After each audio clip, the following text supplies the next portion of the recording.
rəhmətli Elgünün anası məlumat paylaşıb. Oğlu ilə bağlı olan mesajlaşmanı, iki ana-bala arasında bir mesajlaşma olub hadisə günü. Ana həmin mesajları Azərbaycan mətbuatına təqdim edibdir. Ana deyir, informatika hazırlığında idi. Orada olanda da yazışmışıq. Hazırlıqdan çıxandan sonra danışdıq. Dedi ana, çıxdım, gedirəm rəqsə. Və bu uşaq haqqında hər kəs deyirlər. Narkomandır, dərman atandır, tablet qatandır. Hər şey ola bilər ha. Yəni bu ölkədə ümumiyyətlə insanla bağlı olan məsələlərdə şübhələnmək, təəccüblənmək bunlar düzgün deyil. Bir də baxsan ki, İlahi-pərvərdigara, insan kimi insandan baxsan ki, elədiyi əməllərində elə şərəfsizin biridir ki, deyirsən bu bunu eləməz axı. Adam baxsan ki, sənə zahirən görsən ki, əxlaqsız, pozğundur, amma baxsan görsən ki, çox kişi bir adamdır. Yəni insanları tanımaq çox çətindir. Ona görə deyirlər ki, insan çiğ süd əmib. Etibar yoxdur. Hər şey ola bilər. Amma hər nə olur olsun, bu işin üstü açılmalıdır. Zaten narkotik qəbul edirsə, ölüdən götürülən ekspertizada bəlli olacaq ki, bu adam narkotik istifadə edib, yoxsa yox. Amma narkotiki dövrüyə buraxmaqla kimlərsə bu işi örtbasdır eləməyə cəhd edə bilər və yaxud da qanmazların biridir. Hansısa bir taxta başdır, götür ağzına gəlmiş, bu narkoman olubdur. Çünki niyə? Ağıl kəsmir. Bunun versiyası odur. Baxır uşağın üzünə 2-3 dənə şəkil var, uşağın birində gözü belə axır. Deyir, aha gözü axırsa yəqin bu narkomandır. Dedim evə get. Yemək ye. Ac olmadığını, piyada getdiyini söylədi. Yəni deyir ki, vaxta var, rəqsin vaxtına ana.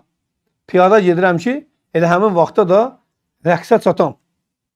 Bunları ayın 12-sində axşam. Bugün də ayın 21-idir. Yaralı halda tapılan və xəstəxanada vəfat edən 18 yaşlı Elgün İbrahimovun anası açıqlamasında deyib.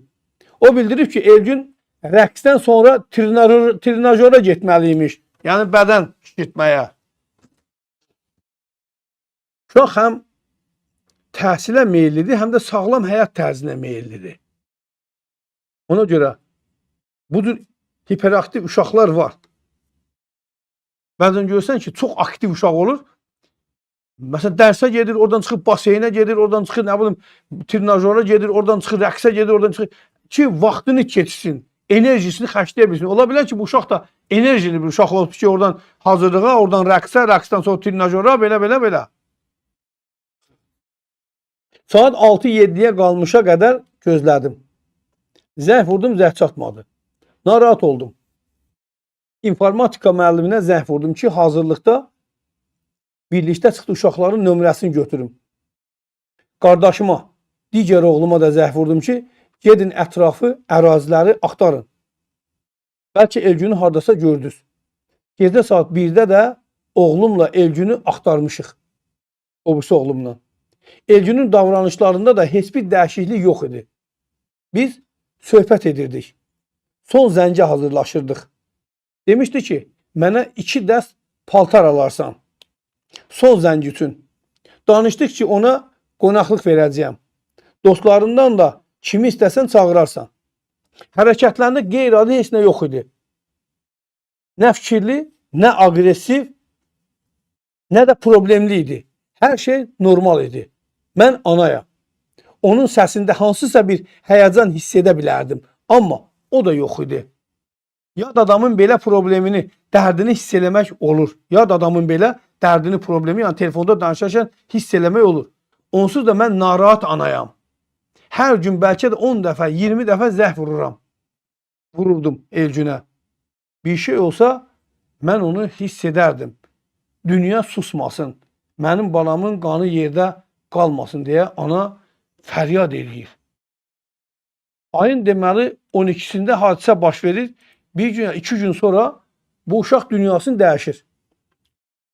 Ölürmü, öldürülürmü bəlli deyil. Amma daha çox öldürülənə oxşuyur. Əslində hüquq mühafizə orqanlarının bu qədər aciz olması məni çox narahat edir. Belə bir yüngül cinayətin Düz daha cinayət özü ağırdır. Yəni açılmasının yüngül olmasından mən danışıram.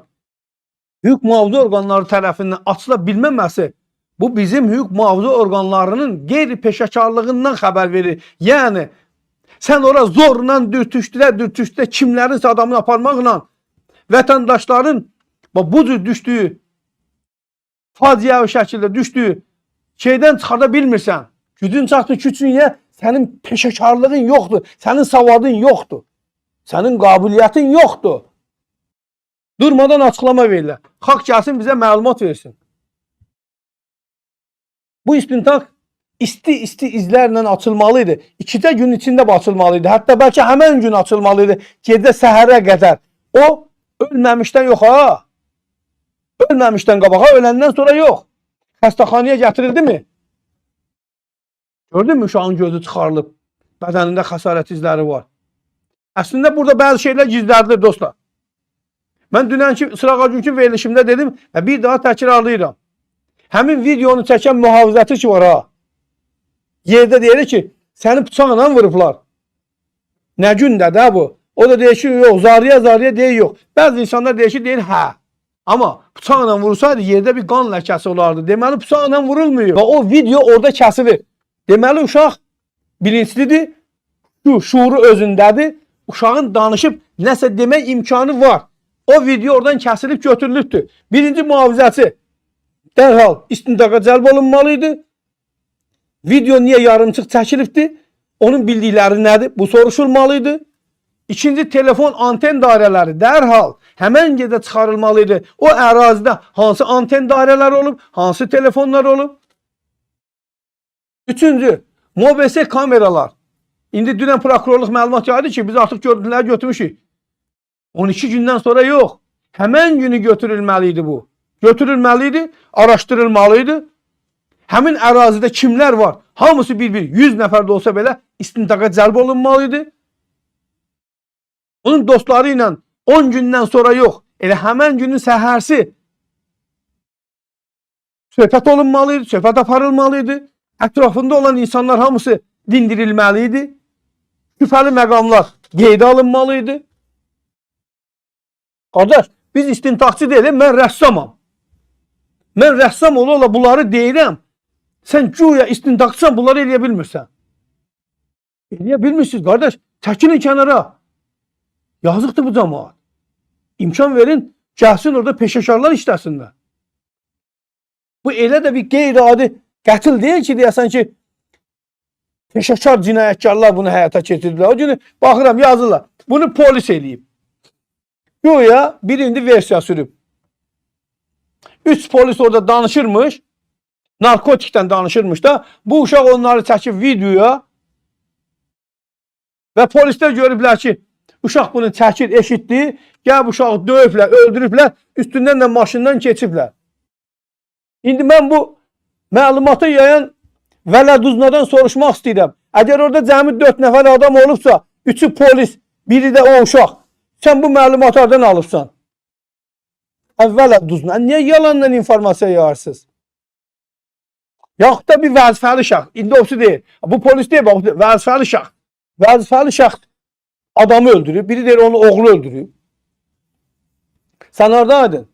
Bizim o, bunlar ilahiyyatçılara oxşuyur. Deyir ki, Allahla əstağfurullah filan kəs oturmuşdu. Orada söhbət edirdilər. Orada belə bir söhbət oldu. Mən də sual verirəm bu ilahiyyatçıya. Deyirəm, Vələduzna ilahiyyatçı. Sən orada Allahla onun yanındaydın. Nə bildin? Və yaxud da məlumat ver. Filan kəs evində arvadı ilə filan şey danışdı. Sən neydin? Sən orada uzanmışdın onların arasında. Nə bilirdin bu iki arvadla danışıbdı? Yəni dostlar, bu cür axmaq versiyalar yayan adamlar əslində bu cinayətin izinin itirilməsinə xidmət edən müəyyən şeylər eləyirlər. Bəlkə də bu o cinayəti yayan, o şeylər, məlumatlar yayanlar var ha. Bunlar birinci istintaqa cəlb olunmalıdırlar. Sən bu məlumatı oradan alsan. Sənə kim verir bu məlumatı? Lan tutalım ki, sən orada olursa, bu polisin 3 nəfər narkotik satır, polis güya burada. O da görüb. Ve kulağında bir şapalak vurardı, o gün dedim ben öyle. Şapalak vurardı, videosunu telefonun elinden alardı. Deyərdi, qoduq. Ağzını açarsan, nəslu kəsərəm. Göstürüm. Qutar gedəcəkdi və yaxud da heç nə deməyəcəkdilər. Telefonunu alıb sındırardılar, atardılar o tərəfə, nömrəsini çıxardardılar. Nə edəcəkdi uşaq? Gəl kimə deyəcəkdi? Niyə bu versiyaları ortalığa atmaqla biz bu cinayət işini istəyirik ki, şey eləyək? İzləri azdıraq. Niyə? Nə məqsədlə edirik bunu? Qaldı ki, başqa bir məsələ. Bu uşaq əgər hansısa bir cinayətkarlar tərəfindən məqsədli şəkildə öldürülməli idisə, bu niyə öldürülməyib onda? Bu da bir versiyadır. Deməli, burada söhbət nədən gedir? Burada söhbət vəhşicəsinə döyülməkdən gedir. Çünki uşaq ölməyib, sağdır.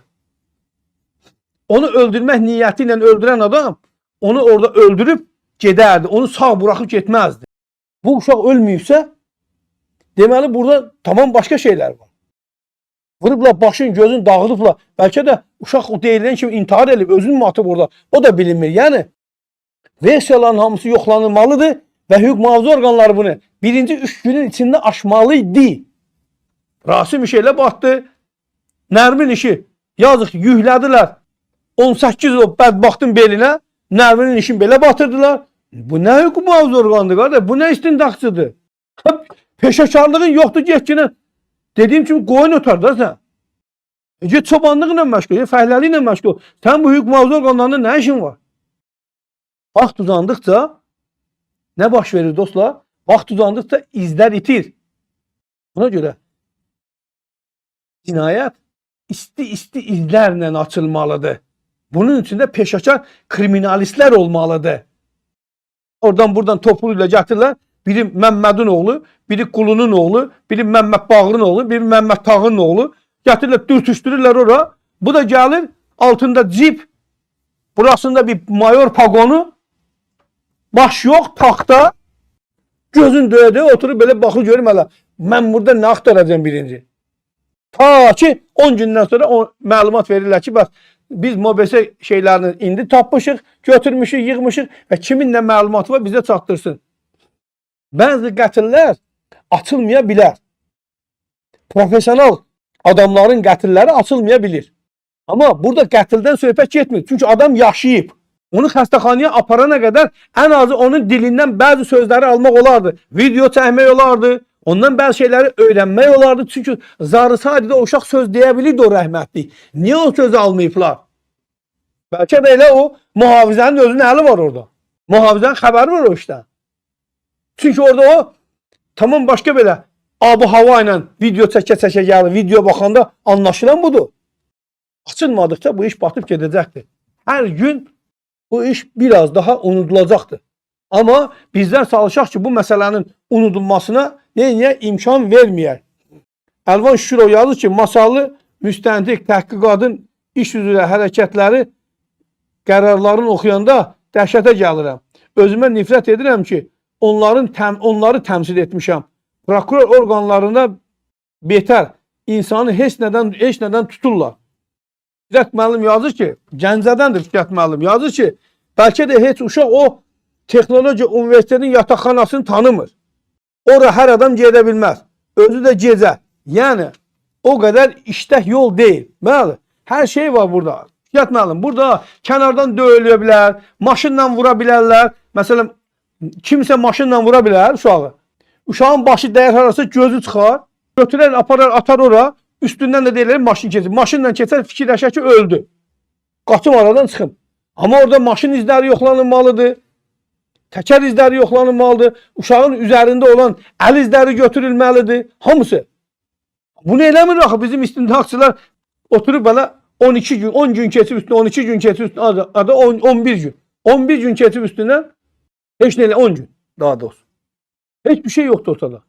Elman bəy yazıb, mühafizəçinin qanı getdi. Onun qanı getməlidir. Çünki o videonu Elman bəy axıra qədər çəkməyib. Ya da çəkdiyi videonu paylaşmayıb. O mühafizəçidə video var.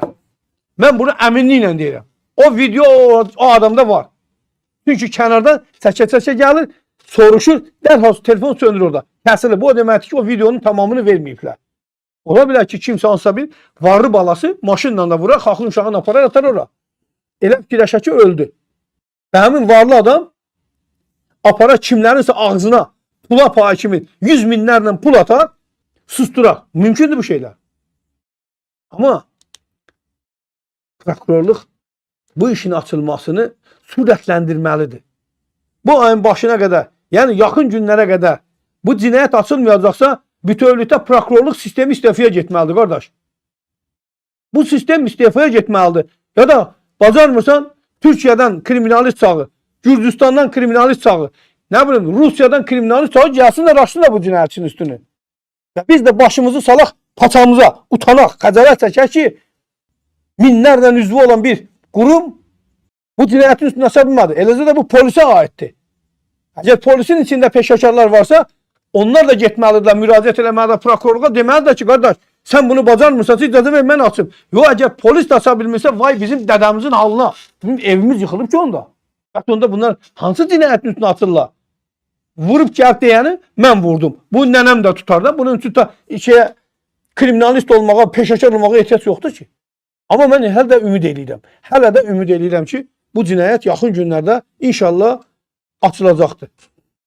Elman Quluzadə yazır, Türkiyədən gəlib açacaq, bəs sonra. Gəlib açandan sonra o sistemdə olanların hamısı istefaya göndəriləcək. Ötürüm, nə var ki burada? Yerinə həqiqətən peşəkarlar gələcək. Mən inanmıram, azından prokurorluğunda peşəkar olmasın. Mümkün deyil bu. Qeyri-mümkündür ki, prokurorluqda, polisdə peşəkarlar olmasın. Uşaqlar var ki, cin kimi, oğlanlar var ki, prokurorlar, polisdə müstəntiqlər var ki, cin kimidirlər.